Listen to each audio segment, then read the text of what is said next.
আমি তো দেখছি না, ঠিক আছে, একটা টিপারে সঙ্গে মারুতি গাড়িটা অ্যাক্সিডেন্ট হয়েছে, বাড়ি দিছে, বাড়ি দিয়ে ওইখান থেকে এতটুকু আনছে, আর টিপারটা ওই সাইডে যাই আরেকজনের ঘর ভাঙ্গিয়া ভিতরে ড্রাইভার আর লগে আরেকজন ড্রাইভার ভাই মারুতি গাড়ি দুনো ড্রাইভার ভাই আহত হয়েছে। কোন জায়গাতে লাগলো তারা জামদুরি বাজার থেকে তুলেছে। আর টিপারটা কোন দিক থেকে? টিপারটা জামদুরি বাজার থেকে রমসগঞ্জ দিকে যাইতে আছে। আচ্ছা, কেউ কি আহত হয়েছে অন্যদিকে? একজন ভদ্র মহিলা যদি ঘরে থাকতো তাহলে আহত হইতো। ভদ্র মহিলা ঘর থেকে বাইরেছে কত 5 মিনিটের ভিতরে দুর্ঘটনাটা। যারা আহত হয়েছে মারুতি গাড়ি, তারা বর্তমানে কোথায়?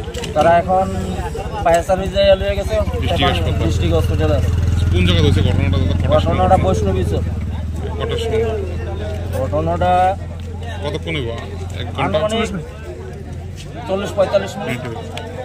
তাদের নাম জানা গেছে?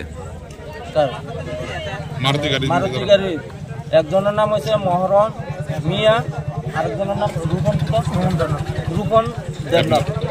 উদয়পুরের বাসিন্দা? উদয়পুরের রাজারবাগের ওই বাসিন্দা। আপনি কি এলাকার? না, আমার বাড়ি জামজুরি মুরাপাড়া।